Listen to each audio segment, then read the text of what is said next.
the senators that really did at one time represent the people only were interested in representing how much wealth they could steal at the top. So everyone is out searching for it. Well, maybe it's in the best food, or the best clothes, or the best music, or the best movies, or a reality TV show, or another magazine. But you can never get enough of what you don't need. What you need is a strong moral conviction that is pervasive throughout the society, and integrity reigns. The fundamental Christian view, and I would say of Islam as well, and certainly of Judaism, is that wealth is to be shared. Money has to be shared. You can't take it with you. And from that develops a whole lot of stuff about justice and the economy and so on. And we've lost that, and instead we've got people accumulating more and more. I just think it's disgusting that people have lost their homes, they lost their jobs, they can't pay their mortgages, from bankers who made a big mistake and then paid enormous bonuses. I'm sorry, that is simply wrong. And I can't understand why we are not more vociferous about that. My next guest is the author of the book The Silver Manifesto. He has appeared on the highly successful Four Horsemen documentary, which is available to watch on YouTube. He is none other than the silver guru, David Morgan. Welcome to Project Civilization. Thanks for having me. So David, you're known for being somewhat of an expert on precious metals, in particular silver.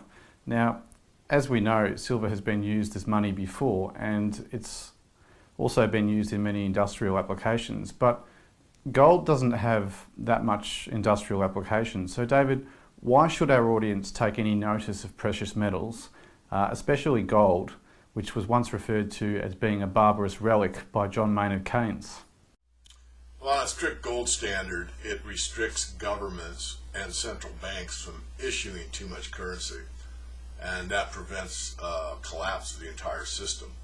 Right now, the system is based on a lie, and the idea is that there's no such thing as a free lunch, or you can't get something for nothing, yet the central banks are able to create money out of nothing, literally out of thin air. So this is a lie, and this is something that will end. They always have 100% of the time up until now, and of course we're seeing the end of a get something for nothing empire, and that's kind of what the movie talks about in the Four Horsemen film. So David, I have to admit I'm a little bit on the fence when it comes to a gold standard. I think Steve Keen has some very valid points about gold's inflexibility compared to fiat currency, and I don't think we can categorically rule out the possibility that simply reforming the existing banking system could stop speculative investing and move us back to the traditional role of banking, which was to advance business loans. Do you think that would take us back to a more prosperous and happier time, or do you think that we have to go further than that? Well, even though I guess I'd put myself in the gold bug camp, gold really is misunderstood. The key is honesty. The key isn't gold. The key is an honest financial system. In fact, my mission statement is to teach and empower people to understand the benefits of an honest financial or monetary system. So that's the key. It's not gold. Gold restricts governments from issuing too much, and that's a good way to do it. It's worked in the past, but they fail as well, because unless it's a strict gold coin standard, what happens is the governments or central banks or both start to issue too much currency, so they issue things that don't exist. Without it, the system is more and more unstable. So if you're not tied to gold, or at least to an honest system, then the system becomes more and more unstable, and huge misallocations of capital and labor take place. And at some point, more and more people distrust the system entirely. If you look at the Four Horsemen film you spoke about earlier, at the beginning of the interview, it'll give you more insight into that whole idea, and how there's basically a cycle of life, if you will. There's a cycle to empire, and the film does a very good job of acquainting people with that cycle. Okay, so David, what interests me obviously about precious metals is, as you said, it's a form of honest money. If our world operated on honest money now, what would the new norms look like? And what do you think at the macro level, if fiat currencies were to be abolished, what would the new prosperity look like, and what would we see disappear? Well, what what you'd actually see is you'd see something that's a bit of a buzzword now, and that's sustainable development. You would see capital, if you call it gold, and we will for this exercise or this thought experiment, if you want to call it that the increase in capital on a global basis is about 1 to 2% a year. So if the economy grew with the capital base, so the gold coming up out of the ground, you would see the allocation or growth of the economies at a 1 to 2% rate.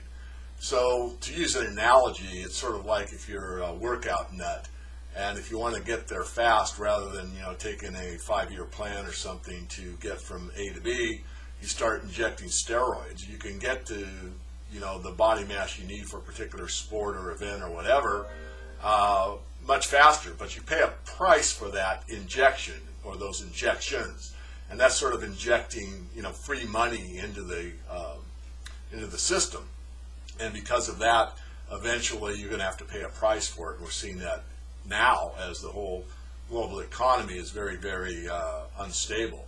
So the idea is that you have sustainable growth. You have it based on a money supply that is restricted by nature, and there would be much more thought and care taken to how you would allocate that capital. So, David, I want to talk now about the global debt bomb, as you just briefly touched on. Australia's Reserve Bank is rumoured to be cutting the cash rate soon. And as we know, Japan is in negative interest rates. So, David, what's happening at the moment? And does this moment in history compare with any other time you've lived in your life before? And it's the first time, really, where the banks themselves have said that negative interest rates prove that fiat money becomes worth less and worth less until it's worthless. So that's something people have to bear in mind. I mean, it's absolutely in your face, and some people don't even recognize it, but if I give you $10 for 3 years and you promise to pay me back $9, I may have lost even more because of inflation, but I'm guaranteed a loss.